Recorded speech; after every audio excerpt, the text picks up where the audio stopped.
Bon, bah écoutez, nous allons enchaîner avec le cours sur la transplantation cardiaque pédiatrique et adulte dans le contexte des cardiopathies congénitales. Et pour donc faire une petite introduction, j'ai fait un petit clin d'œil au niveau historique sur les premières transplantations, puisque donc c'était quand même quelque chose d'important. Donc vous voyez que ça date quand même de 67. Le 3 décembre 67, donc la première transplantation en Amérique du Sud par le professeur Chris Barnard. Puis 3 jours après, la première aux États-Unis. Et le petit clin d'œil quand même, la première transplantation cardiaque aux États-Unis a été pédiatrique. Et donc quelques mois après, la première européenne, donc à Paris, à la Pitié par le docteur Christian Cabrol. Et en fait, il y a eu beaucoup d'émotions sur ces pratiques, sauf que les patients en fait ne survivaient pas très longtemps, pour la simple et bonne raison qu'on ne connaissait pas encore le système HLA et les traitements immunosuppresseurs.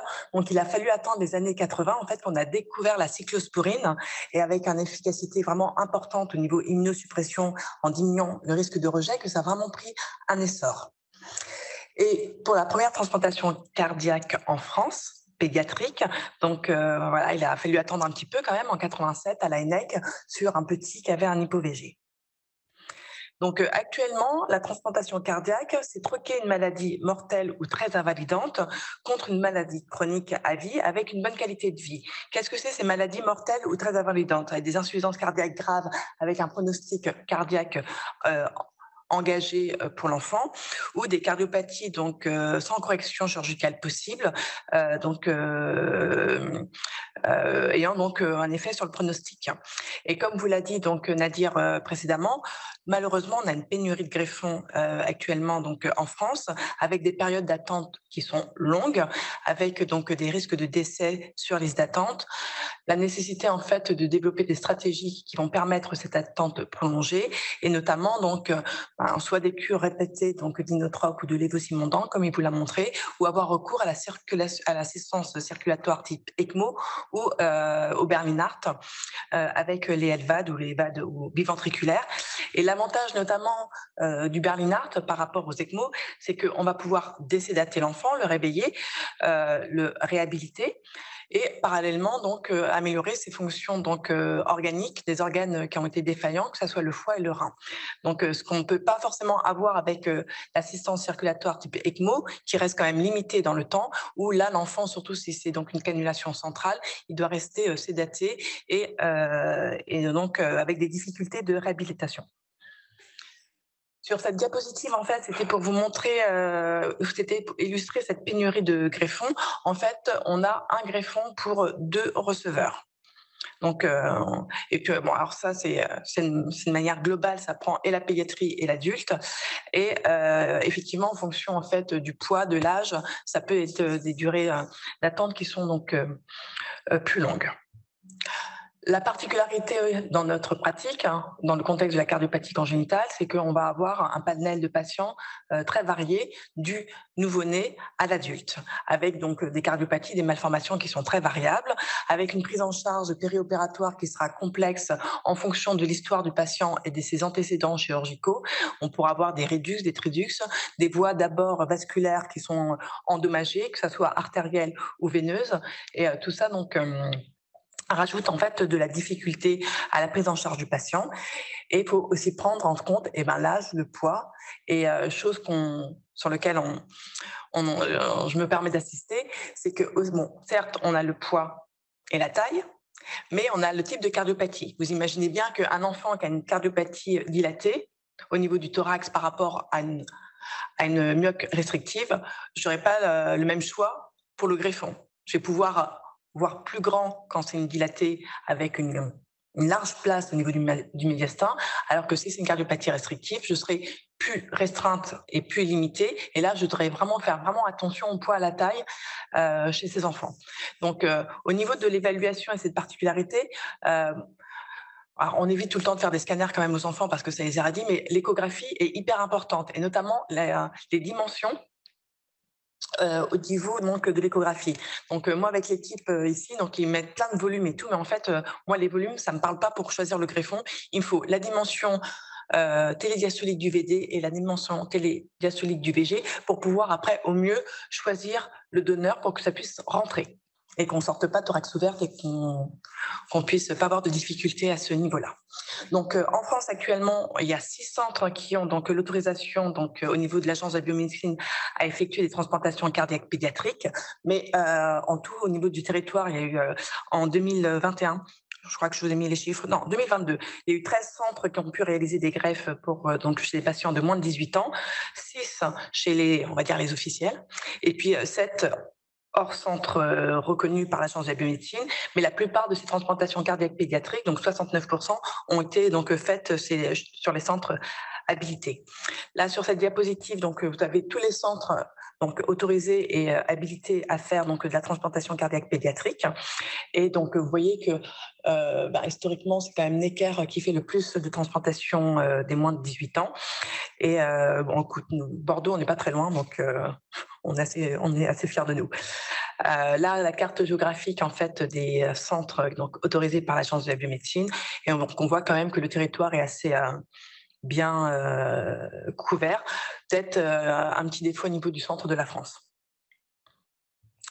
Donc, les critères d'inscription. Donc, les critères standards qu'on va avoir pour quel que soit le patient, qui ne sont pas forcément adaptés aux tout petits, c'est bien évidemment NYHA 3 ou 4, malgré un traitement optimal en cours et sans réparation chirurgicale envisageable, avec une VO2 max diminuée, et puis après tout ce qui est trouble du rythme ventriculaire. Mais en fait, ça va être surtout un patient qui est en soins intensifs sous inotropes continu et dépendant de ces inotropes, un patient sous assistance circulatoire qu'on n'arrive pas à sevrer, toutes les cardiopathies complexes non réparables, la détérioration progressive en fait de la fonction ventriculaire et du statut fonctionnel de l'enfant, le fait qu'il ne grandisse pas, le fait qu'il ne prenne pas de poids, qu'on puisse pas avoir une scolarité normale à cause des épisodes en fait de décompensation à répétition. Là, c'est une indication en fait probable d'envisager la stratégie thérapeutique de la transplantation cardiaque. Après, les arythmies malignes, l'HTAP, les défaillances, les fontans défaillants, tout ça, on le sait, mais vraiment le statut pondéral et fonctionnel de l'enfant compte énormément, peut-être un peu plus que chez l'adulte. Donc globalement, en France, la première indication de transplantation cardiaque, c'est les cardiopathies dilatées avec, je ne sais pas si... alors, attendez, je vais essayer de... Non, j'arrête. Vous voyez ma petite flèche ou pas? Non, vous ne la voyez pas. Je vais...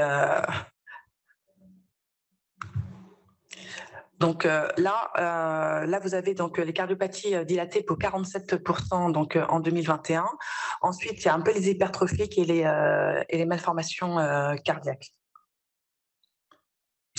Donc là, je vais peut-être passer sur les différentes pathologies parce qu'on est un peu en retard sur le programme. Donc tout ça, je pense que vous les avez vus, vous les connaissez. Donc les myomes dilatés, on fait attention parce que ça peut, on peut avoir des causes curables. Donc ne pas sauter sur la transplantation alors qu'on peut guérir un enfant.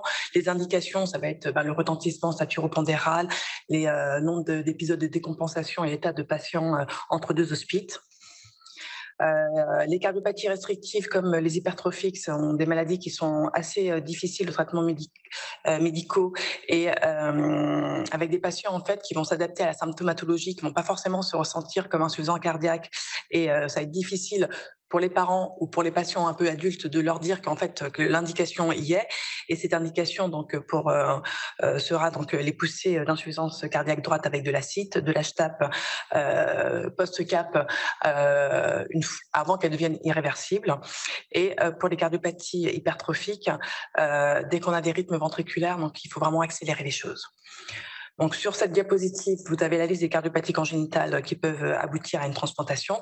Juste en France, les cardiopathies congénitales représentent 22% des transplantations cardiaques pédiatriques, alors qu'au niveau international, au niveau du registre de l'ISHLT et surtout tout ce qui est Amérique du Nord, c'est un peu plus. Nous, on aura plutôt tendance à faire des chirurgies réparatrices avant. Après, c'est aussi une question culturelle. L'avortement aux États-Unis, c'est un peu compliqué. Donc, ils peuvent amener à terme des fœtus avec un encéphale, par exemple, les faire naître pour qu'ils puissent devenir des donneurs, chose qu'on ne fait pas forcément en France. Voilà, c'est un peu. Il faut juste avoir cette notion-là. Donc, eux, ils ont accès à la quoi. L'indication est plus facile chez eux. Donc les contre-indications, ça va être surtout donc des résistances vasculaires pulmonaires qui sont vraiment très élevées. Là, on n'est plus dans le cadre d'une indication d'une transplantation cardiaque seule, mais d'une transplantation cœur-poumon. Voilà. Après, quand on a des atteintes multifacérales qui sont sévères et dépassées, c'est plus à peine d'y aller. Tout ce qui est néoplasie évolutive. Concernant les troubles psychiatriques graves, alors il faut vraiment qu'il y ait un diagnostic fort, on va dire de schizophrénie ou autre chose pour pas y aller parce que c'est une évaluation qui reste quand même difficile.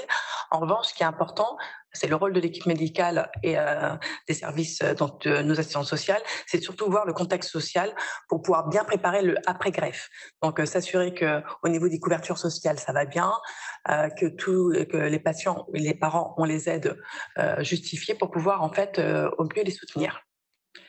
Donc après, on va pouvoir attaquer ce bilan pré-greffe. Le bilan pré-greffe, il a deux fonctions. Un, éliminer la contre-indication et préparer donc la greffe et le post-greffe. Donc évidemment, l'indication, elle est faite. Je ne reviens pas sur l'écho, le KT. Voilà, l'indication, elle est posée. La cardiopathie est bien connue. Donc on va voir tout le reste. Donc, comme je vous ai dit, le retentissement viscéral, qui peut être une contre-indication. Donc, on va faire un bilan hépatique et puis une évaluation de la fonction rénale. Tout ce qui est phosphocalcique, bilan thyroïdien, bilan lipidique, la glycémie à jeun, et puis tout ce qui est en fait le bilan nutritionnel qui reste majeur. Il nous faudra donc une NUM, déjà pour optimiser l'enfant, pour préparer la greffe. Surtout, on pourra faire donc des séances de PO et de transfusion de perfusion de fer pour pouvoir avoir une bonne hémoglobine. La coag, dépister donc des coagulopathies. Le facteur 5 nous donnera une indication sur la fonction de synthèse du foie. Évidemment, il nous faudra son groupe pour la transplantation parce que ça sera en groupe compatible. Le résus, les patients qui ont déjà été multi-opérés, multi-transfusés, savoir s'ils n'ont pas développé des RAI.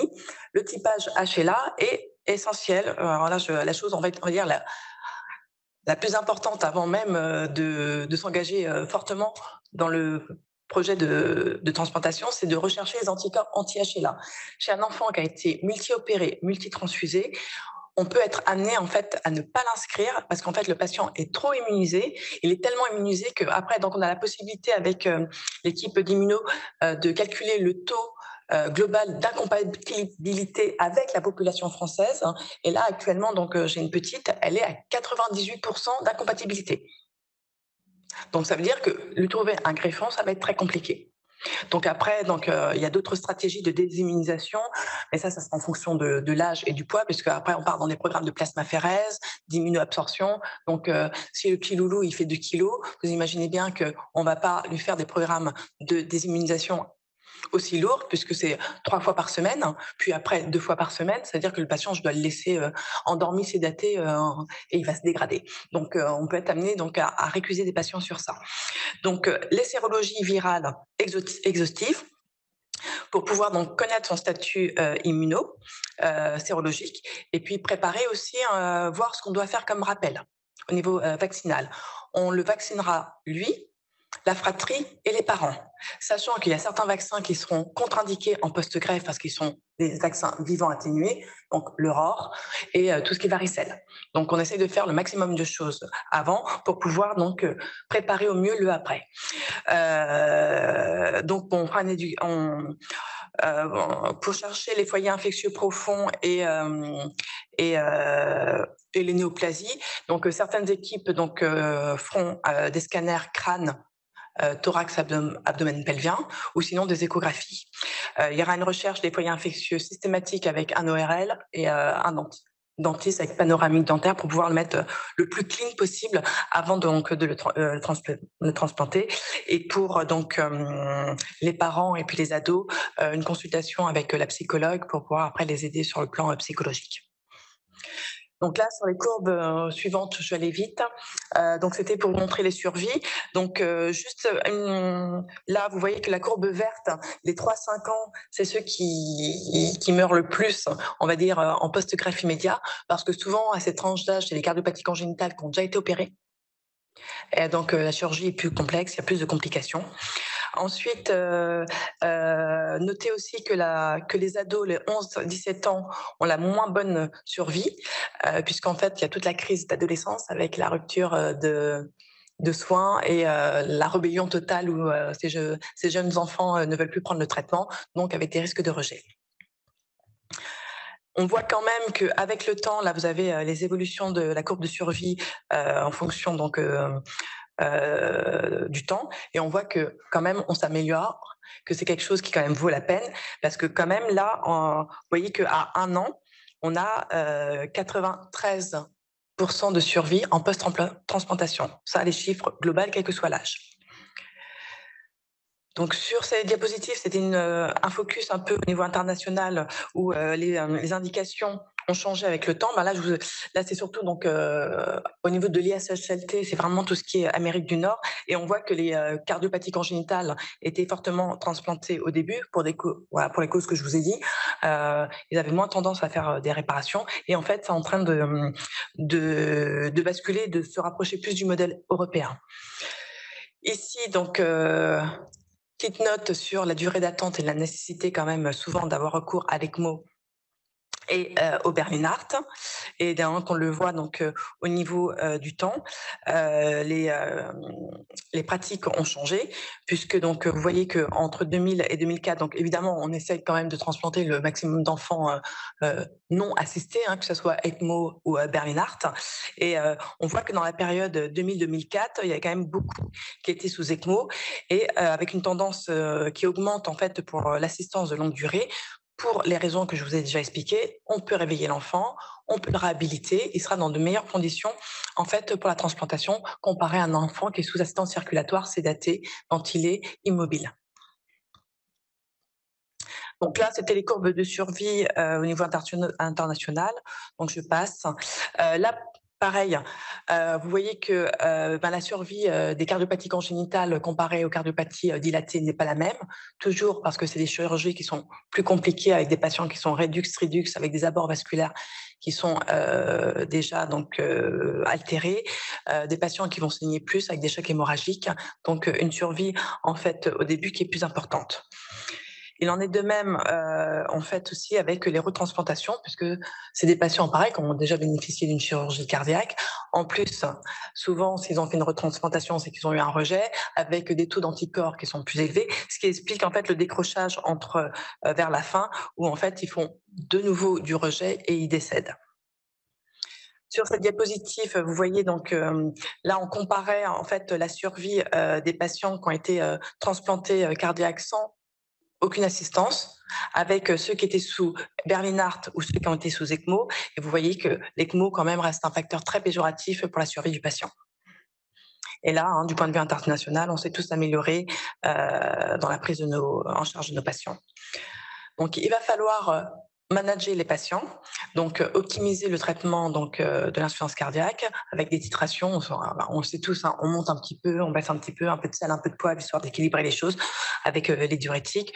On va avoir recours donc à des traitements inotropes.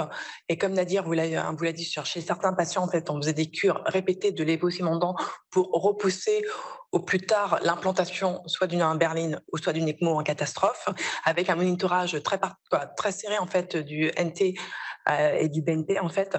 Et on voyait que donc post-cure, tout meilleur, ce BNP diminue. Et dès qu'il remontait un petit peu, on se donnait des cut-offs par patient en fonction des profils pour pouvoir déclencher la seconde cure. Donc, évidemment, quand ils sont en choc cardiogénique et quand on peut avoir recours, comme je vous ai dit, aux assistances, les troubles du rythme, il va falloir donc les prendre en charge, surtout dans le cadre de la dégénérescence myocardique. Un programme nutritionnel qui est hyper important pendant l'attente et pas seulement quand ils sont en soins ou en réa, pour pouvoir donc optimiser les choses au niveau physique et trophique.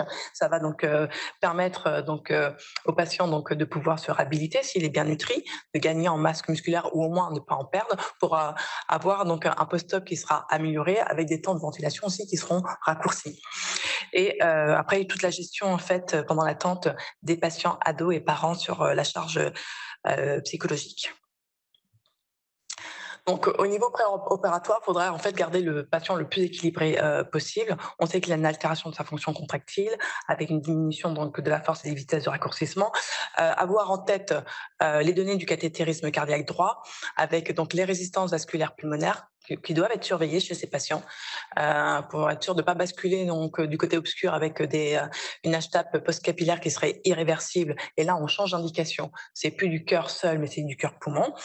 Avoir en tête donc l'index cardiaque et surtout les rapports QP-QS à respecter au maximum.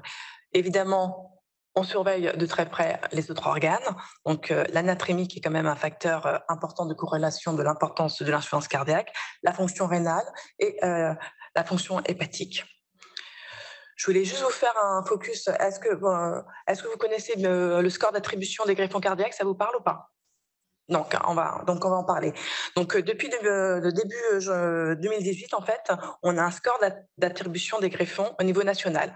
Avant, en fait, c'était un tout régional. L'agence de la biomédecine appelait en fonction donc de son planning les centres et le centre donc le cardiologue transplanteur recevait l'appel et lui sur sa liste en fait, il choisissait son patient. Donc en 2018, ça a changé et maintenant tous les patients sont sur une liste nationale et ils sont classés par rapport à un score. Et ce score en fait est composé donc de plusieurs éléments. Donc il y a l'index de risque cardiaque, ça veut dire c'est ce qui va déterminer sa gravité dans l'insuffisance cardiaque. Alors donc l'ICAR, alors je tiens un peu à en parler parce que c'est très bien pour les cardiopathies acquises, mais en fait ce score il marche pas chez nous parce que souvent en fait nos patients ont pas beaucoup de BNP et donc on va le voir sur la diapositive suivante, l'ICAR est dépendant fortement du NT ou du NT ou du pro-BNP ou du BNP. Donc le score national donc dépend de l'ICAR, ensuite du statut à peu près du patient. Après il va y avoir des filtres sur la distance, l'âge, et puis après comme ça on obtient un score final. Donc là, l'ICAR, il est entre 0 et 40 et je vous ai dit, donc il sera forcément haut si le patient est sous assistance mécanique. Ensuite, rentre en compte le taux de BNP, le débit de filtration glomérulaire par la créatinine et la bilirubine totale. Donc l'ICAR sera fixé. En fait, ça correspondra donc au patient, puisque ce score d'attribution en fait, du greffon, en fait, il est recalculé à chaque fois qu'il y a une proposition. D'accord, c'est pas juste un score stable, puisque je vous ai dit par rapport au filtre après, c'est par rapport à la distance, au poids, à l'âge, quoi. Donc en fait, il est tout le temps recalculé. Une fois qu'on a l'écart, il va y avoir donc le score composite brut, et en fait, c'est donc en fonction de la situation du patient. Donc en pédiatrie, soit on aura un patient standard, et en fait, tous les patients pédiatriques sont au niveau donc du score composite brut avant les adultes non compliqués. D'accord? Ensuite, il va y avoir donc des composantes expertes qui vont faire que ces patients pédiatriques vont gagner des points et vont être plus haut dans le score, donc avec une accessibilité, on va dire, plus facile à la greffe en fonction donc de leur statut. Et donc le niveau 2, qui est entre 1051 et 1101, en fait, ça sera tous les patients qui seront sous inotropes. Donc, on a notre petit qui est inscrit sur les transplantations, il allait bien. Pour une raison X ou Y, qui se décompense et est sous inotrope, en fait, on va cocher qu'il est sous inotrope, mais il faudra appeler l'agence de la biomédecine pour dire qu'il est sous inotrope et on demande une composante expert niveau 2. OK ?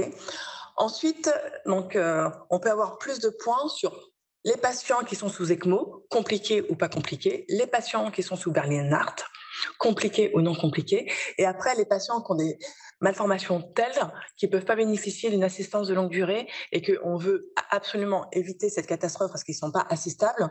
Donc, on demande d'emblée une composante experte de niveau 1. Voilà, c'est clair à peu près pour vous ? Donc après, il y aura plusieurs filtres qui vont se mettre en place et on aura donc le score final. Donc, faut juste savoir qu'en pédiatrie, ça sera donc compatible élargi et dès qu'on a passé 18 ans, c'est compatible restreint pour éviter en fait, avant le score, en fait, il y avait un problème avec les groupes AB qui aspiraient un peu tous les hauts. Donc, on a mis des restrictions pour que ça soit un peu plus équitable pour la répartition. Et donc, les groupes hauts stables n'avaient plus accès à leurs donneurs hauts parce que ça partait à d'autres groupes et aux urgences aussi. Donc, il y avait une pénalité pour ces patients. Concernant la sélection du donneur, donc en fonction de la cardiopathie initiale et de la place qu'on a dans le thorax, on va pouvoir avoir des critères de choix qui sont assez larges. Là, je vous dis entre 80 et 200%. Donc ça sera donc en fonction de la taille et puis des pratiques de l'équipe. On évitera donc au maximum de choisir des donneurs supérieurs à 50 ans. En tous les cas, on exigera une coronarographie. La troponine devra être le plus normale possible en fonction de la cause de la mort encéphalique, avec donc des donneurs, si possible, qui n'ont pas d'inotrope. Donc, ils peuvent avoir des vasopresseurs, mais bon, si on a... Moi, je prends rarement un patient, un donneur qui est sous adré au début, quoi. C'est que ça part mal, le cœur il va être clampé, il va avoir l'ischémie, donc ce greffon va pas repartir, on aura une défaillance primaire du greffon. Donc évidemment, on fera attention aux paramètres écho et à la distance pour éviter donc une durée supérieure à 4 heures qui impliquerait donc la mise en place d'une assistance circulatoire en post-transplantation. Donc, le prélèvement cardiaque, souvent, c'est des prélèvements multi-organes. La chose, en fait, à savoir, c'est que donc, on fait partir un chirurgien expérimenté qui connaît, en fait, la cardiopathie de base du receveur, puisque en fonction de sa cardiopathie, il va soit falloir prendre un morceau de tronc artériel pulmonaire ou par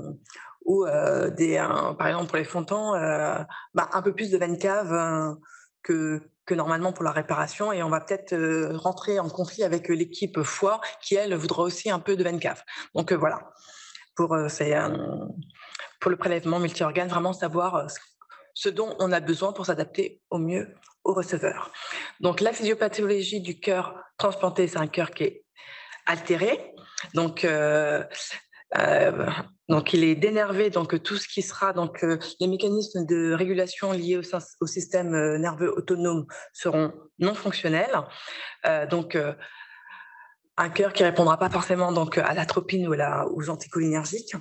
Donc je vous dis ça quand vous faites aussi des épreuves, des échos d'obus aux patients qui montent leur fréquence cardiaque. Et si vous, c'est pas peine de mettre de l'atropine après, il va pas s'arrêter, ça sera des bêta-bloquants. Et à petite dose parce qu'il sera très sensible, donc il peut faire une grande pause. Donc ça, c'est juste la parenthèse pour dans le cadre du suivi, parce que c'est un cœur qui est dénervé. Et il aura aussi tendance à avoir une fréquence cardiaque plus élevée que la norme parce qu'il n'y a plus le tonus parasympathique.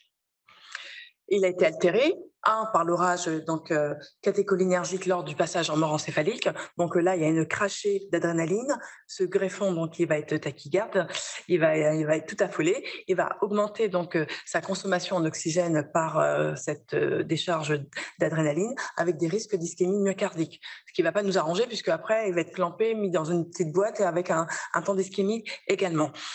Il y a aussi la mauvaise perfusion, soit liée au diabète insipide qui a été mal compensé ou par le syndrome hémorragique lors de la chirurgie de prélèvement.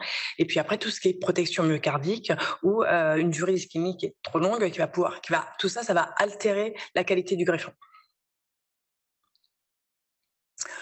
Donc, pour le sevrage de la CEC, Nadir vous en a parlé un petit peu.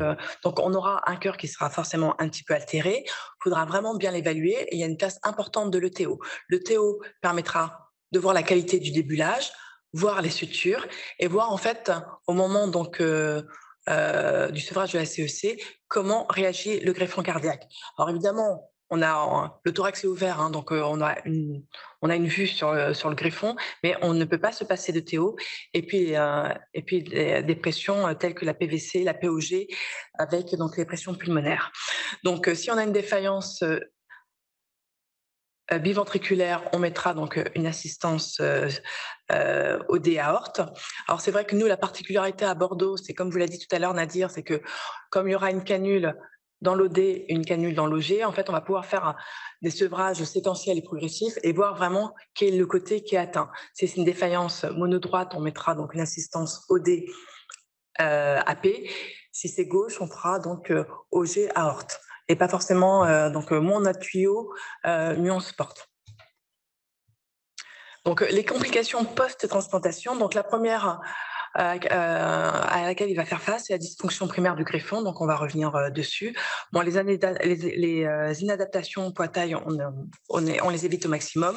Après, tout ce qui est en périopératoire, l'embolie gazeuse, la paralysie néphrénique, les troubles du rythme, l'hémorragie et puis l'insuffisance rénale. Et à plus long terme, donc dans les jours qui suivent, pas avant une dizaine de jours, les rejets, les infections et puis la coronopathie du greffon. Donc là, je passais, vous aurez le diaporama. Donc c'était donc au cours de temps les complications qui se présentent. Donc je vais faire un petit focus sur la défaillance primaire du greffon. La première cause, souvent, c'est un défaut de remplissage, puisqu'on a un trouble de la compliance au niveau myocardique et ventriculaire qui impose en fait de remplir de manière un peu plus importante que la normale ces patients. Donc si c'est juste un défaut de remplissage, ça va en sentir pas trop mal.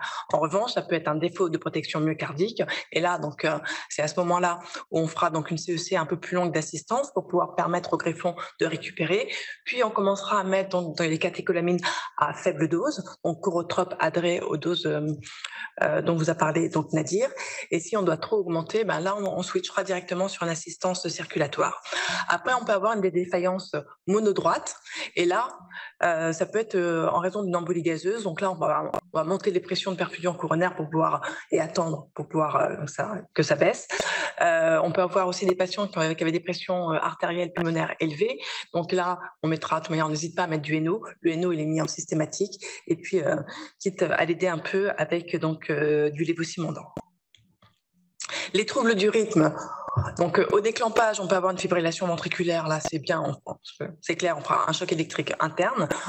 En revanche, l'activité de reprise du greffon, c'est souvent une bradycardie jonctionnelle. Donc là, deux stratégies. L'historique, ça va être d'utiliser l'isoprénaline, il est lent, donc c'est un effet inotrope, chronotrope et dronopote positif. En revanche, c'est une catécholamine, ça va augmenter la consommation d'oxygène. C'est un cœur qui a déjà souffert de l'ischémie et reperfusion, donc c'est pas forcément nous la stratégie qu'on fait à Bordeaux. On va plutôt faire un entraînement auriculo-ventriculaire séquentiel pour en plus optimiser donc le remplissage ventriculaire gauche en télédiastole par la systole auriculaire. Et donc c'est moins consommateur d'oxygène chez ce greffon qui a déjà souffert.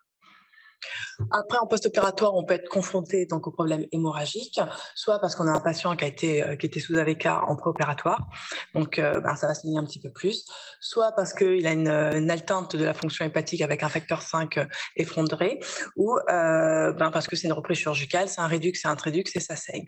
Donc là, c'est standard. On va transfuser, on va mettre les produits labiles sanguins. La seule chose sur laquelle je vais pouvoir assister, c'est qu'il faut absolument demander des produits qui sont hépatite E négative, surtout pour le plasma frais congelé. Donc, nous, ici, donc, au niveau de l'EFS, ils ont la liste des patients qui sont sur liste d'attente de transplantation, donc ils savent que s'il y a une commande de fait par l'anesthésiste et qu'il oublie de cocher, mais non, je ne sais pas si vous avez... Pour ceux qui sont sur Bordeaux, sur les commandes de sang, maintenant, elle existe cette case. Avant, elle n'existait pas, il fallait l'écrire. Donc, il faut absolument la cocher parce que sinon, c'est un risque d'hépatite E et de cancer après chez les patients dans le futur. Donc voilà. Hop. Le rejet, écoutez, donc effectivement, on va mettre un greffon qui appartient pas au receveur, donc ça va activer le système immunitaire qui va s'acharner durant toute sa vie de transplanté cardiaque à détruire ce greffon.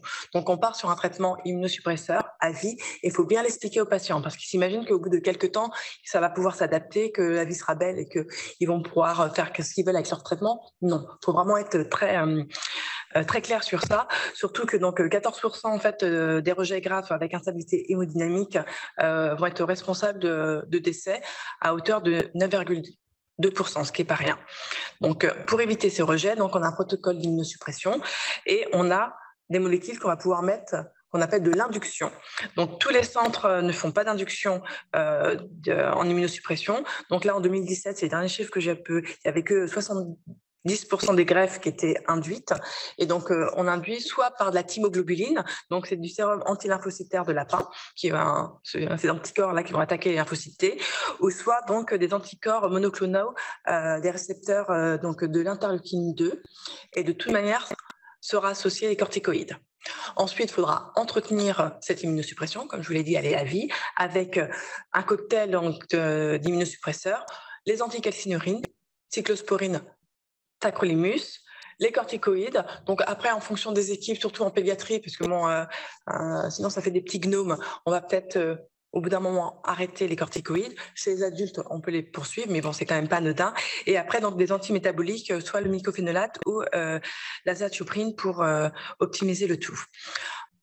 Si le patient fait un rejet humoral, c'est-à-dire que le patient, on a greffé un patient avec un risque un peu élevé parce qu'il avait des anticorps anti-HLA, qu'on n'avait pas le choix, donc ils peuvent faire des rejets humoraux.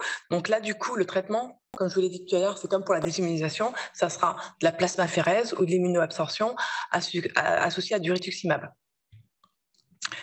Donc, quand penser au rejet, c'est rarement dans les 7 jours, puisque donc maintenant ils sont tous induits, donc ça sera au-delà. Les signes, c'est tout et n'importe quoi. Donc un greffé, il fait un rejet jusqu'à preuve du contraire. Nous, on dit que pour les femmes, elles sont enceintes jusqu'à preuve du contraire. Et ben là, le greffé, il fait le rejet jusqu'à ce qu'on prouve que ça ne soit pas un rejet. D'accord? Donc on lui fera une échographie cardiaque pour rechercher donc une défaillance ventriculaire. On ira jusqu'à la biopsie pour les centres qui le pratiquent et le traitement, ça sera une corticothérapie à forte dose où on peut être amené à refaire en fonction de l'importance et de la gravité du rejet des doses d'induction, refaire de la thymoglobuline pour pouvoir contrôler ces rejets, surtout s'ils sont corticorésistants.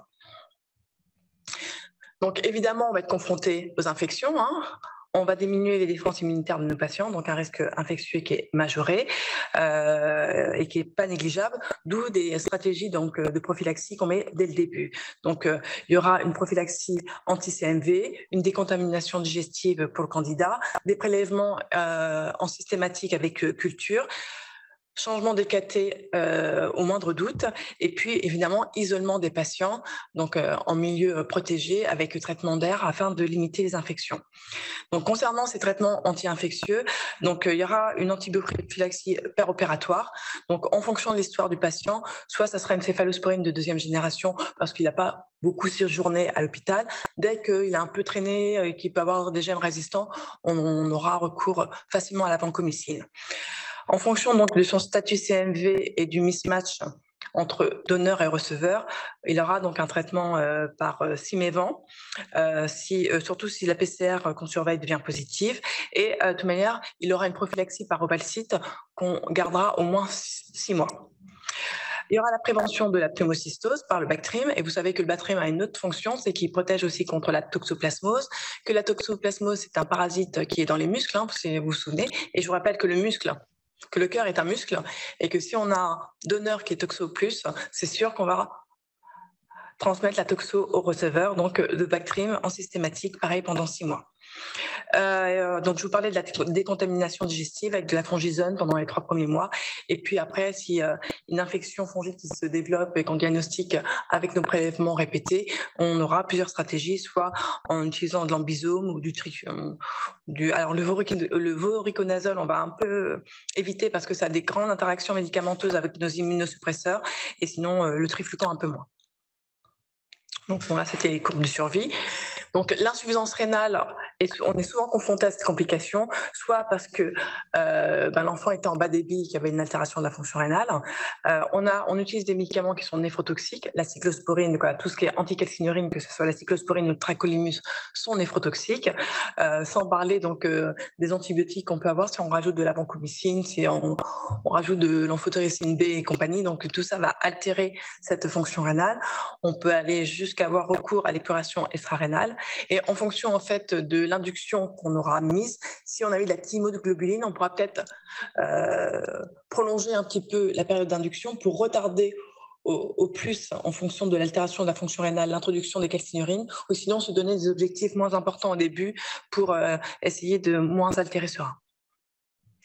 Le côté optimisation nutritionnelle, je vous en parle beaucoup.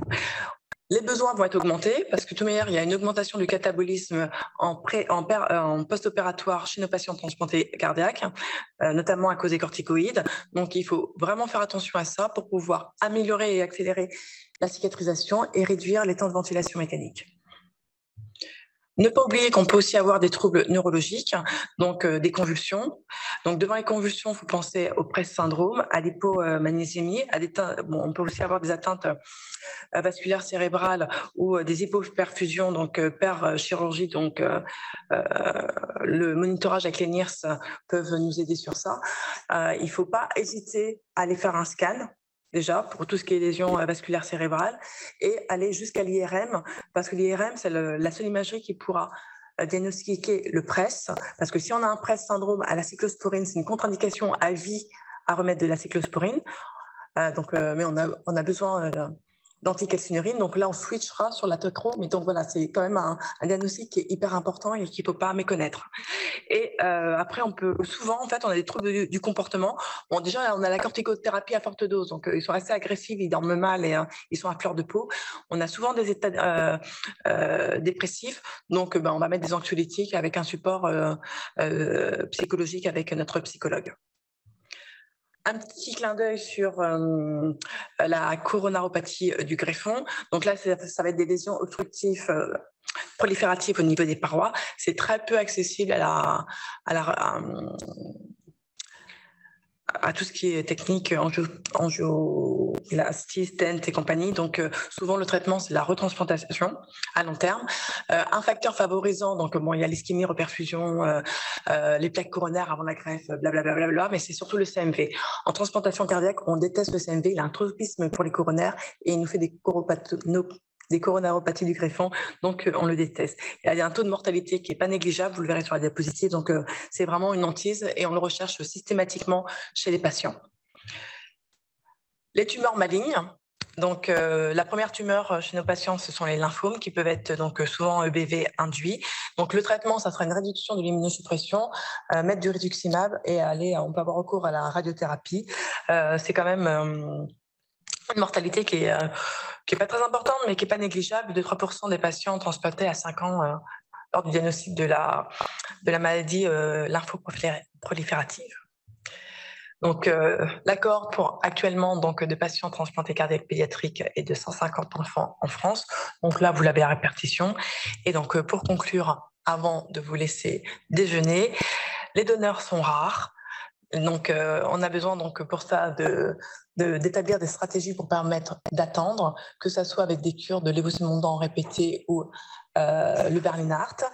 Les décès donc sur la liste d'attente, c'est pas si rare que ça arrive malheureusement et ça nécessite en fait vraiment une décision multidisciplinaire. Alors déjà pour la technique chirurgicale, pour le protocole d'immunosuppression, surtout si le patient a des anticorps anti-HLA, et pour le choix du greffon également. Donc maintenant, je suis à votre disposition si vous avez des questions à me poser. J'espère que j'ai été assez claire et que je n'ai pas été trop rapide, mais bon, j'avais un retard à rattraper. C'est bon?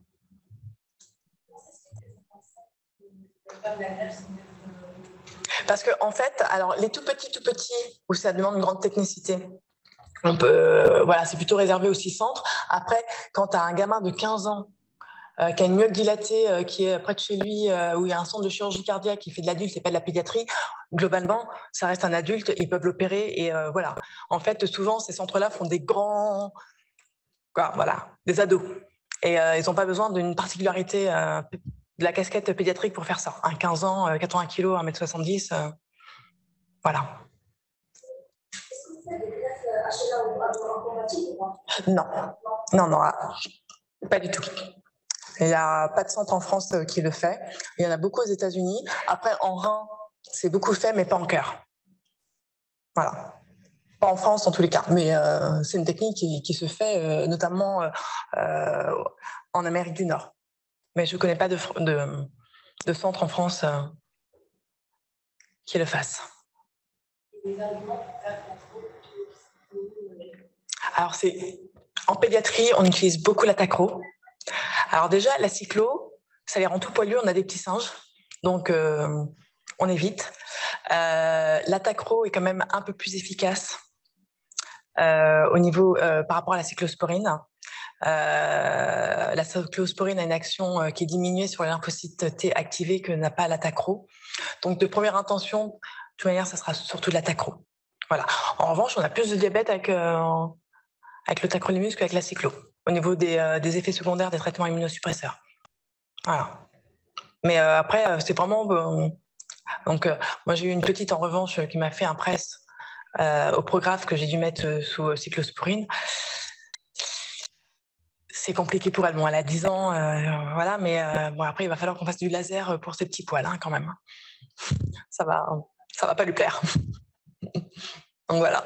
Donc après, au niveau des cardiopathies acquises, les hommes, on a tendance à les mettre sous cyclo, et puis dès qu'ils font leur premier petit rejet, on switch pour Tacro. Les femmes, même les femmes, on les met directement sous tacrolimus. Voilà. D'autres questions? Pédiatrique? Ben oui, comme je disais, tu sais, en fait, avec les composantes expertes, on va se mettre en haut de la liste, mais après, le problème, c'est qu'il faut avoir le donneur. On est limité par le donneur. Et voilà, si le patient est très grave et qu'on n'a pas de donneur, c'est comme ça qu'en fait, qu'on a des décès sur les attentes. Donc oui, il y a des... Donc on ne parle plus de super urgence, on parle de composantes experts, où on demande vraiment le maximum de points, en espérant être greffé le plus rapidement possible, mais l'élément qui limite, c'est le donneur. D'autres questions? Bon, ben, c'est l'heure de déjeuner alors. Bonjour, il y a des questions sur le chat. Il y a des questions sur le chat? Alors, mince, attendez, je vais essayer de trouver le chat.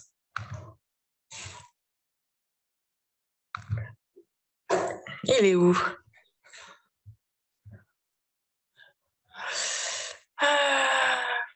J'ai pas le chat. Est-ce que quelqu'un peut appeler Romane pour qu'elle me... On peut vous les lire si vous voulez. Ah ben oui, Léa. Dites-les-moi, je vais répondre comme ça. Alors, par quel mécanisme le cerclage de l'AP peut améliorer une CMD en choc cardiogénique? Ça, c'était tout à l'heure, non?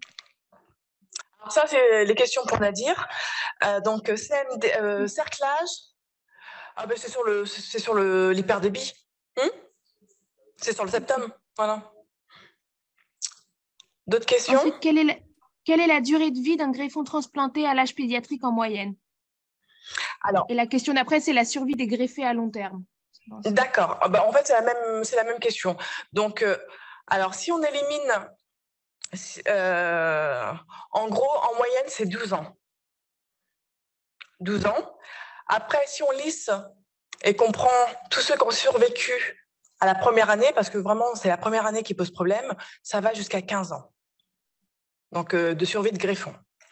Là, actuellement, c'est une cardiopathie acquise. Là, j'ai un patient on a fêté ses 34 ans de greffe avec le même greffon. Donc, c'est variable. Après, ce qui va planter les stats au niveau de la pédiatrie, c'est les adolescents avec leur phase rebelle où ils vont arrêter leur traitement et passer en rejet. Voilà, c'est ce qui... c'est plus souvent des garçons que des filles. Et c'est ça qui plombe les stats au niveau pédiatrique. C'est vraiment l'ado. Donc, l'ado de 15-17 ans, là, bon, après, on va dire que ça va jusqu'à 20-22 dans ma cohorte, là, où ils sont un peu pénibles et ils font un peu n'importe quoi. Donc, voilà. Donc, d'où la nécessité des programmes d'éducation thérapeutique. Là, quand on sent que l'ado a une période un peu compliquée, on va resserrer les consultations, on va serrer un peu la vis pour essayer de pas le perdre, parce que la perte de greffon, c'est quand même, c'est pas comme du rein, il n'y a pas la dialyse, on perd le patient. Et si en plus il fait un rejet et qu'il s'est hyper immunisé avec un TGI à 98%, voilà, la messe est dite et on peut plus rien faire pour lui. Est-ce qu'il y a d'autres questions? Oui, y a-t-il une différence sur la survie post-greffe si ECMO ou Berlin Heart? Oui, j'avais la diapositive tout à l'heure. Donc, ECMO, c'est vraiment péjoratif. Donc, c'est vraiment la chose à éviter au plus. Alors que la survie greffe, on va dire, standard, sans dispositif et Berlin Heart, les courbes sont superposées. Mais ECMO, il y a vraiment une surmortalité au début. Ensuite, il y en a encore deux. Est-ce qu'on met les enfants non compliqués avant les adultes compliqués dans la liste d'attente? Les enfants non compliqués sont derrière les adultes compliqués. Je ne vous ai pas montré le diagramme, je le mettrai la prochaine fois. Donc, en fait, on a les adultes standards, les enfants standards.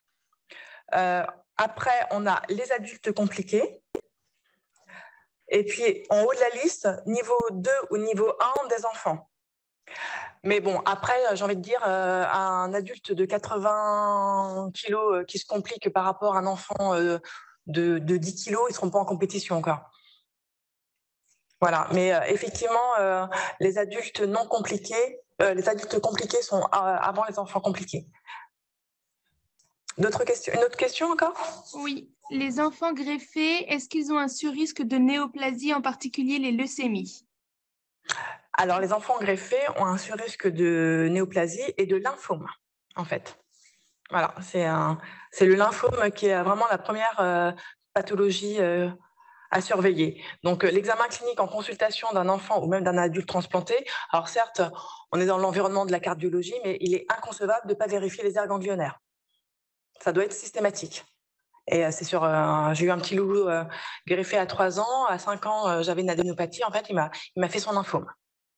Donc, sur une adénopathie, sans vraiment foyer d'infectieux. Donc, on hésite, faut vraiment être très, très, très prudent. C'est vraiment le lymphome, et le lymphome peut arriver en moins de 3 mois, hein, post-greffe. Donc, il faut vraiment l'avoir en tête. Une autre question? Oui, une qui vient d'arriver. Quel risque avec l'hépatite E? J'ai pas entendu, excusez-moi. Quel est le risque avec l'hépatite E? Le cancer du foie. Donc voilà, faut éviter de contaminer nos patients avec l'hépatite E. Le traitement, c'est la ribavérine qui est extrêmement mal tolérée. On a du mal à s'en débarrasser, hein. Moi, j'ai quelques patients en fait contaminés par l'hépatite E. Et après, voilà, c'est une surveillance. Le traitement est assez agressif, pas très efficace. On a du mal à éliminer le virus. Et puis après, donc, on a le carcinome qui arrive. Il n'y a plus de questions. Merci Super, beaucoup. donc je vous libère tous et je vous remercie de m'avoir écouté, c'est très gentil. Merci.